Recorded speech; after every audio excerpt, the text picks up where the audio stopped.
Hi folks, welcome to the Prepared Homestead. Thank you all for stopping by to watch. It's a beautiful morning. The temperature feels a lot cooler, and that was because we had a dry front, I guess, blow through yesterday. Got a little breezy and drier air. Previous several days, man, it was, even though it wasn't super hot, it was extremely humid. I'd get up in the morning, it'd be like 91, 98% humidity. And even though the temperature's not exceedingly high, it still kind of feels sticky. This morning, it's so dry and cool. Very nice change. So the video today is inspired by comments from yesterday's walking video. Not negative comments, we're not talking about that. We are talking about some serious things that we need to be doing in the world that we live in. Sorry about that sun. I'm walking right at the time that it's breaking through the canopy right into my face and probably whiting out the video at times. Anyways, I mentioned in yesterday's video, if you hadn't watched it yet, that there's bears and Bigfoot out in these woods. Of course, the Bigfoot comment was mostly jokingly. I've not seen any specific signs, although one time when I was walking here after I made a video, it certainly sounded like someone or something threw a big rock. I mean, I don't know. Who knows what that was? But the bear thing is definitely true. I'm in the national forest, and just in the last few months in this part of the national forest, there's been at least 9 bear sightings reported. So if there's 9 that's reported, how many others have not been reported? In some of the small towns around here, there's been like the occasional photograph taken of a bear coming through town or getting close to town. So yes, there are black bear here. And so a lot of people was kind of concerned for my safety since I'm up here walking alone. And I appreciate that concern. I do carry a radio with me, which we have them at the house that are on, so if I need to get a hold of my wife quickly, it's faster to do that than to, try to text or call on the phone. But the other thing is that, yes, I'm always carrying. And so I do have protection when I'm here. And that brings me to the topic today is, are you always protected in a physical sense by what you carry? Are you carrying? Do you know how to use one? Are you training on a regular basis? Because, folks, the world is getting crazy, very crazy. And the amount of violence that is happening in this world on a very regular basis, in case any of you have not noticed, has been ticking up and a pretty good pace, okay?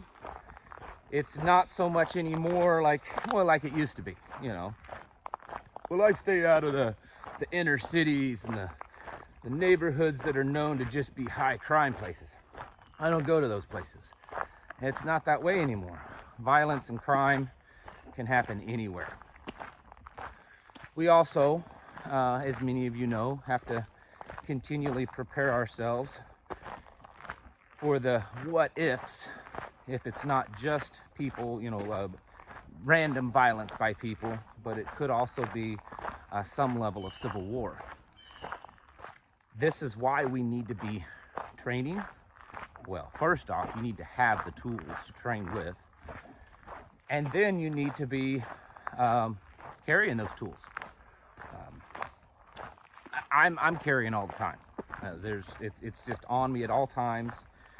I have just about perfected, and it takes anyone, if you carry all the time, you know what I'm saying, perfected the types of holsters that I need for the different clothing and the different things that I'm doing, how I carry, doing certain tasks and chores, maybe different times of the year because of clothing.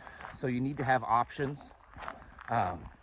And yeah, it's not cheap, but the prices have come down. Sorry, I think I had something fly in my mouth or fall in my mouth. prices have come down some, so now is the best time, better than it has been in the last couple of years, to make sure that you acquire the tools, and that's all it is, the tools that you need. I would also advise doing this as soon as possible, because there's definitely an uptick in the administration at the White House and even states and local agencies on trying to clamp down on people owning boomsticks. So the first bit of advice is, if you don't own one, you need to try to get one soon. And if you do own one, you should probably get some more ammunition and stuff. Again, it's come down in price some, so it's definitely more affordable. Just some tips on the ammunition, because I've gotten asked this before.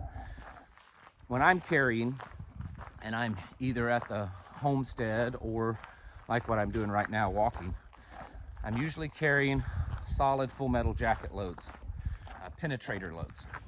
And the reason for that is the vast majority of the biggest chance that I'm going to have to use it is probably against an animal.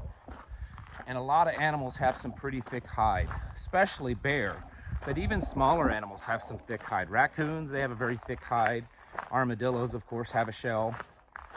So out here in the woods, I need penetration more than expansion.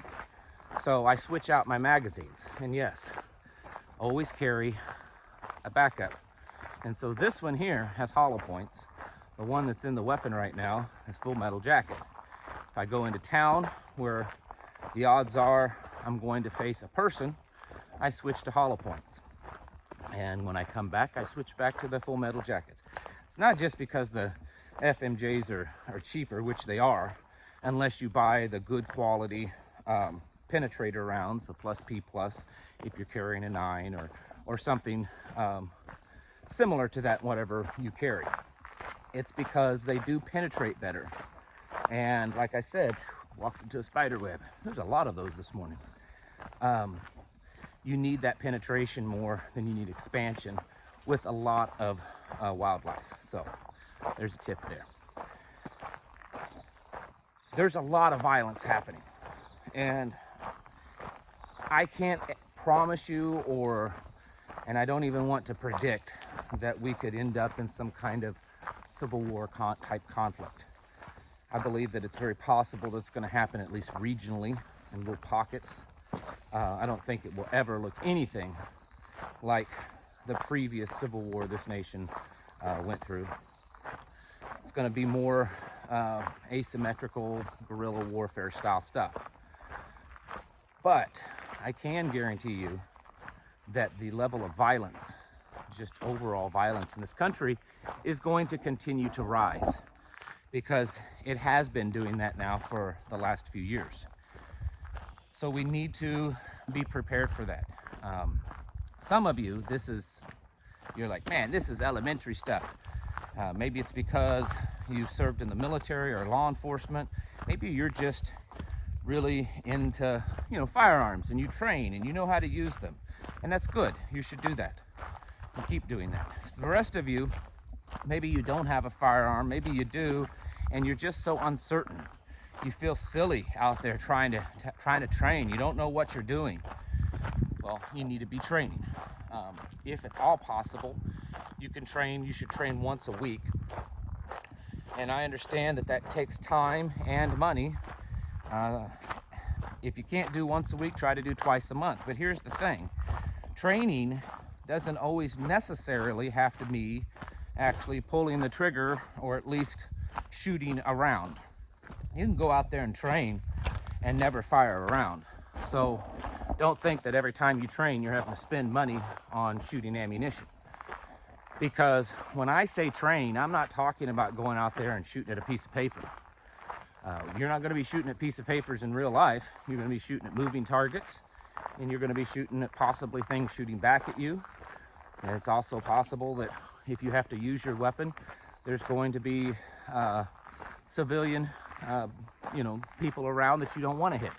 So you need to train, move, shoot, defend yourself, train. There's countless videos on YouTube that can give you some pretty good advice. There's also courses that you can take in person. I highly recommend doing at least one of those, potentially both. Finding others in your tribe, in your community that you feel safe and trust, and training together is also very good. We need to be working on this stuff on a pretty regular basis, folks, because that's been one thing that's been really assured that's happened in the last couple of years, is the amount of violence that's gone up. Even those of you that live out in the country like I do, and, way out, secluded, you still need to be thinking about this, and you need to be proactive about this.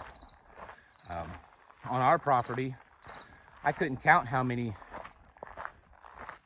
critters I've had to dispatch that were either trying to get in the chicken coop or, getting close or messing around with the sheep or whatever. So you need to be ready for that. You can't be ready for that if your weapon is locked up in a case, sitting on a shelf in the closet, okay? By the time you run in there and get it unlocked and loaded and back outside, well, the threat's over, and it may have not ended very well. So that's why you need to be carrying. Now, there's going to be some of you that say, well, I don't live in a place where I can carry. Move. 25 states now have constitutional carry, which is permitless carry. Most of the other states have some form of carry through a permit. You need to be carrying. And again, if you live in a place that you can't, don't live there. Don't live in a place where the people with all the guns tell you you can't defend yourself. That's just foolishness, and that's my opinion. I don't talk about this enough. It's not because I don't feel qualified. It's because I think I just forget about it. I think people that live out like this in Homestead and prep and stuff, don't they know this stuff? Maybe not. And so I probably should talk about it more. As a family, we train. We train with weapons. We train live fire. And when I say train, I mean we're moving. We're moving.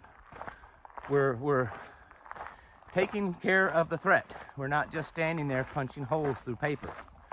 We also train on how to get out of a situation. Not every situation you want to fight yourself way through it. In fact, most situations, the whole point is to try to get out of that threat. If you're out at a store somewhere and someone comes in with a gun and they're firing away and everything, if you've got your family with you, especially if you have your family with you, or you're not as trained and confident as you want to be, I would not advise engaging in that threat other than just trying to get away. Don't be a Rambo. You're just trying to get home. Had a lieutenant once that told me that your number one job isn't to protect and serve. It's not to uphold your oath. Your number one job is to get home at night. That's it. That's what your main focus is. And so we have to remember that also. We have family that depend on us. There's a lot of you warrior men out there that want to dispatch evil. That's good, but if you do that and it dispatches you or seriously injures you, who's going to take care of your family? For the most part, you carrying a weapon and training to use one is going to be in a defensive manner. Yes, you should train for offensive use too, because that just may happen someday. But you should be training defensively, not just with pistols, with shotguns and rifles and everything else. I won't go into what you should own because that's a very long video on its own. I'll tell you this, what you need to carry is what you can afford and what you can confidently use. And right now, if the only thing that you can afford, the only thing that you have is a $120 high point, but you know how to use it, then carry it and work towards upgrading it to something else. I've always said a high point and holster is better than a Glock on layaway. So don't listen to all the people that tell you you have to have some $500-600 all tricked out, you know, Gucci weapon to be effective. There's probably more people in this country that are killed by cheap throwaway guns than anything else. So use what you have, use it well, and then continually try to upgrade. Same thing with long guns. You can go buy a really good 12 gauge shotgun for under $200 in places. Rifles the same way.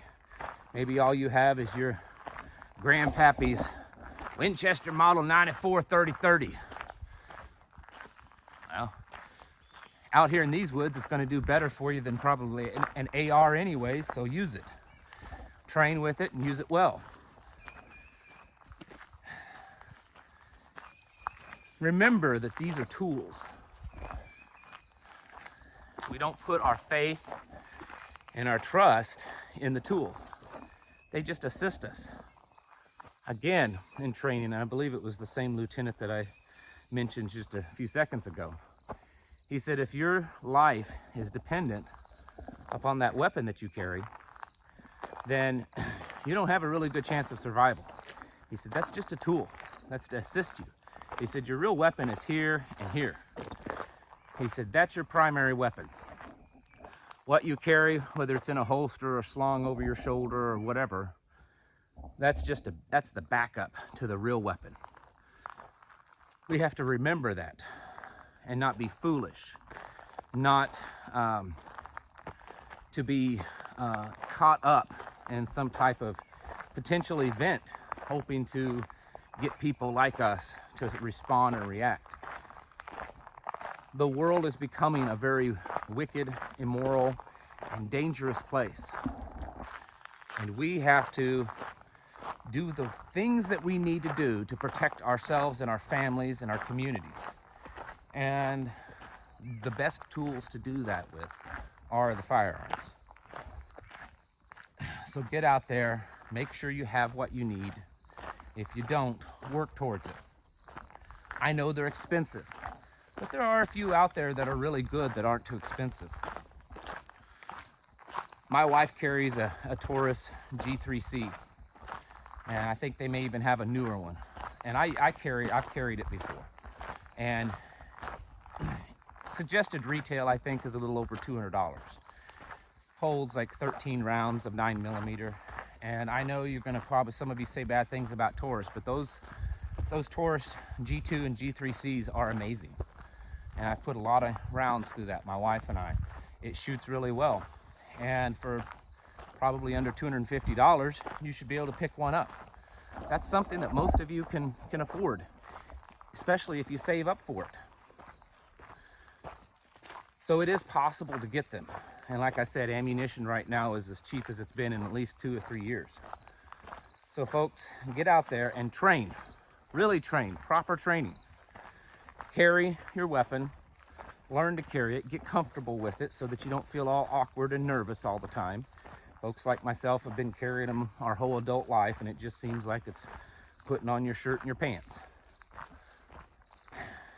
Because we don't live in the same world that you grew up in. You need to be able to protect and defend yourself and your family at all times, because bad things don't happen when you're ready. Bad things happen when you're not. Folks, get your houses in order. Prepare yourselves mentally, physically, and spiritually. Thank you for watching. I'll catch you in the next video.